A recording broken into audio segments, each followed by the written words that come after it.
Charlie কার্কের হত্যা তদন্তে ভুল, আর সেই ভুল থেকে জন্ম নিল নতুন বিতর্ক। এখন কংগ্রেসের শুনানির মুখে পড়তে যাচ্ছেন এফবিআই পরিচালক কাশ প্যাটেল।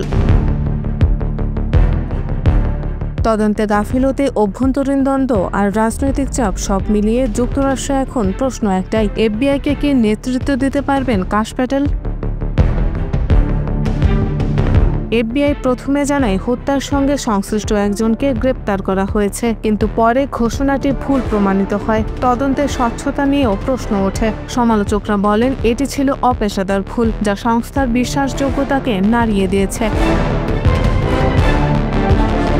আগস্টে ৩ জন উচ্চপদস্থ কর্মকর্তা হঠাৎ বরখাস্ত হলে তারা অভিযোগ করেন এটি ছিল ট্রাম্প প্রশাসনের প্রতিশোধমূলক পদক্ষেপ। একই সঙ্গে প্যাটেল অবৈধ অভিবাসন ও অপরাধ মোকাবিলায় জোর দেন। তবে এই পদক্ষেপ অভ্যন্তরীণ অস্থিরতা আরও বাড়িয়ে দিয়েছে।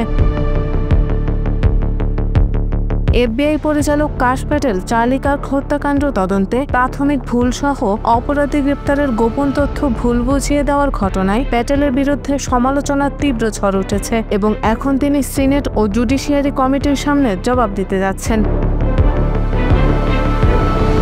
এই হত্যাকাণ্ডের তদন্তে প্যাটেলের অপেশাদার এবং ত্রুটিপূর্ণ দায়িত্ব পালনের কারণে মার্কিন এই সংস্থাটির অভ্যন্তরে রাজনৈতিক দূরত্ব ও অস্থিরতা আরও প্রকট হয়েছে। এফবিআইকে স্থিতিশীল করতে পারছে কিনা তা নিয়ে বেড়েছে সন্দেহ ও উদ্বেগ। ম্যানহাটন ইনস্টিটিউটের কনজারভেটিভ ফেলো ক্রিস্টোফার এফ রুফো মন্তব্য করেছেন, রিপাবলিকানদের প্যাটেলের নেতৃত্বের মূল্যায়ন করা দরকার। কনজারভেটিভ কমেন্টেটর এরিক এরিকসনও এফবিআই পরিস্থিতিকে উদ্বেগজনক বলে আখ্যায়িত করেছেন। মার্কিন পত্রিকা দ্য গার্ডিয়ান জানায়, ডানপন্থী গোষ্ঠীগুলো প্যাটেলের অতি সরল প্রতিক্রিয়ার জন্য তাকে নিয়ে ঠাট্টা করছে। এফবিআই অনুসন্ধানের সময় প্যাটেল ভুল করে সোশ্যাল মিডিয়ায় নিহতের সংশ্লিষ্ট ব্যক্তিকে গ্রেপ্তারের কথা হয়েছে বলে জানালেও পরে তা মিথ্যা প্রমাণিত হয়। সাবেক এফবিআই কর্মকর্তাদের মতে সিনেটের সন্দেহ এবং প্রশ্নের মাঝে প্যাটেলের এই চূড়ান্ত শুনানি খুবই গুরুত্বপূর্ণ। এফবিআই ও যুক্তরাষ্ট্রের রাজনীতিতে এই ঘটনাটি গভীর প্রভাব ফেলবে এবং আগামী দিনে এই সংকট সংস্থার নীতিমালা ও বিন্যাসে পরিবর্তন আনতে পারে।